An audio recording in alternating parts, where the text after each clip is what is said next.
Alright guys, today you're in for a treat. We are going to be reacting to Monster Truck Rally on acid. This is a YouTube/Vice classic, and I've never watched it. Throughout this video, I intend to provide accurate harm reduction and education on the safe use of some of these taboo practices, such as if they're, consuming LSD in a safe way. This video is being done for education and harm reduction, and of course, to entertain. Because everybody knows that if you're being entertained and educated at the same time, you're going to actually learn the message because you're going to actually watch the video. I hope you guys all enjoy.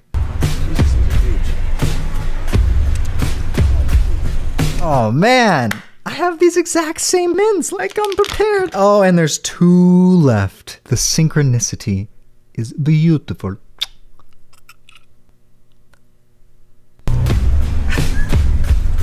I live and work in Brooklyn, New York. I'm good friends with the producer of the On Acid series, and he asked me if Bro, there's a whole series on this shit? Yeah. I would like to do an episode at a monster truck rally. This is Monster Trucks on Acid. He doesn't look very confident about that. Oh boy, I have a feeling this is going to go awry and fast. He has no idea what he's in for. I took 2 hits thinking that my tolerance to psychedelia was pretty high. Tolerance and all of those things go right out the yin-yang window the second you're doing it in a public forum and you have a job to perform. What you want to do is just be chilling in your basement reacting to YouTube videos. By the time I got there, I was already fully in the throes of an acid high. I'm in Hartford, Connecticut. Oh shit, it's be kicking in. We're gonna go watch some monster trucks on acid. Who came up with this idea? Oh, it's from a documentary where we go and we interview people and we take acid as we watch monster trucks. Our media host, she had been calling and texting us to make sure we were going to be there. She handed me like a release form to sign, and I didn't even know how to write my name. Completely relatable. I sometimes don't even know how to put my own pants on. She didn't know I was on acid at all. No shit, really? And I was trying not to let her figure it out. The last thing you want is for everybody around you to know you're on acid. And in fact, it's a fear that you might have. You'll be in public and you'll be like, oh my God, everybody knows I'm high. And then when you think everybody knows you're high, you get this feeling, especially if you're in a place where LSD is illegal, where you're doing something wrong. And you can sometimes feel like they're just, the cops around the corner and they're ready to grab you. And it adds this extra layer of paranoia to an already heavily layered cake of problems. And then all of a sudden we hear the noise the first time. Oh shit. Oh shit, that noise, yeah. It's just this extremely abrasive noise that's just like... What he's saying is completely on par. Everything is amplified, all of your senses, how things feel, sight, sound, even the feeling of your internal organs and like your digestive tract. Like everything is so heightened and amplified. It can make you feel like you are experiencing your body for the very first time. And if that were the case, one of the last places you want to be is in a goddamn monster truck rally with the oh man, sometimes you get this effect where synesthesia, where you can see sounds, and it probably would like be so painful that like you could see the vibration smacking you. Shakes you to the bone. Yeah, shakes you to the bone. Just He's trying to hold it together. In the dirt, when they would turn, they would create a spiral into the earth, and I was like just staring at that, and then like light was coming in and out of it. The monster trucks were creating a fucking wormhole. This type of effect usually only is going to occur on exceedingly high doses or smaller doses when taken in very uncomfortable scenarios. I guarantee he just wants to get out of there. I'm like losing track of reality. Yeah. Holding on to my sanity, and I'm like just completely bewildered as to what is the point of all this. Like, who are these people that have come here? There's a truck that looked exactly like a dog named the Rottweiler Mutt. Who comes out? Look at this guy. Yeah, the dog car, it's my favorite. The air is just thick with exhaust. Oh man, if you're in like a hot environment, especially if it's very humid, you can like taste the moisture coming out of the air. Like it's so amplified. You just feel really sticky. It's like that feeling, when you're in a tent and it's raining. That was when I would say I was tripping balls. I just wanted out. Yeah, I don't blame him. I'd be running to the bathroom and hiding. Completely overwhelmed. Oh shit, yeah. Fuck yeah, you're overwhelmed, bro. And I had to put on this front like I Oh was no. Now he's got to interview people. Anything before. I need someone to tell me who to talk to. I Oh can't man, make decisions. you right can't now. make decisions, exactly. Dude's trying to figure out who to interview, but he probably can't even figure out what his own name is. You're going to have the social capacity of, I don't know, like a 2-year-old. You might have absolutely no social intelligence whatsoever, depending on how high the dose is. Grave digger, you said, is who you like to see, but who do you got? Or I don't know. I'm confused. Dude he's interviewing is probably like, this is the best interview of my life. I've never been on camera before. Hee hee.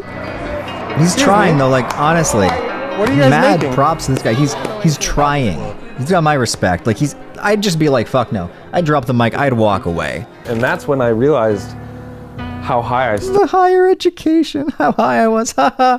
That's a good little pun moment. And I'm just like literally want out. I'm finished. But she's telling us like we gotta wait because we're gonna interview one of the drivers. Oh, it's so exciting. Can't wait. I don't know what I'm gonna ask this driver. It's like a nightmare, honestly. It's probably a nightmare. Like the simplest things, especially if you don't want, like it would be a little easier if you could just tell him, hey bro, I'm on acid. But it's obviously he doesn't want to do that because he feels that it's going to put even more eyes on him and make him even more anxious. It's going to build and build, and maybe he'll have a full-on panic attack. So I get not wanting to share with anybody, but the anxiety that totally engulfs you from doing just simple things, like him interviewing this guy is probably the most terrifying thought in the world to him right now. As I rush in to interview this guy who I think hates me. Why would he assume the guy hates him? Because he's a bit late? He's like, he's got this negative mindset, and this does happen when you're tripping. If you start off on a negative path, or even if you start off good and you start having negative thoughts, it can quickly, very quickly spiral. And it would have only made sense for me to go around the table and probably sit down with him. Yeah, shit that makes normal sense in everyday life on acid, you don't even think about it. He's also probably scared to get close to him. Like, you gotta imagine, he's looking at this dude's face, and his face isn't looking human. It's morphing, his nose, it has this effect where things can like shrink and stretch. Like things are just breathing, his eyes might be starting to droop down. Rank this on a scale of 1 to 10 this weekend, what would you say it would come in at?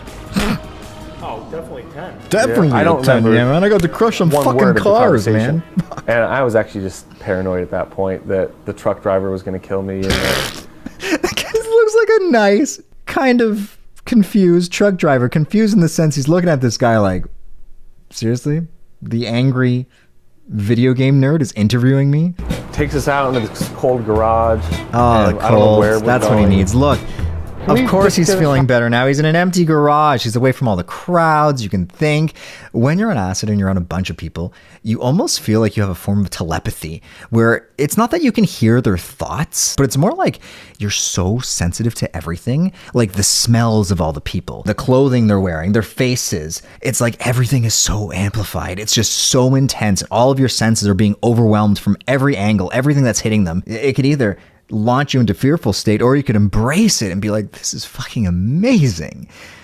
But I feel you can only get to the states where like you're really appreciative of your senses being enhanced when A, you know what to expect, and B, you're a very positive, happy type of person going into it, because it's actually a lot harder to be in that state than it sounds. You would also have to be around really good company. The people you're with is going to heavily amplify the emotions that you're feeling, particularly when you're taking it in public. You want to feel that at least in your immediate little group, that all of you guys have really good energy, because then as you're picking up like other people's energy, you can kind of retract back into the group and just vibe with each other, which can be really beneficial.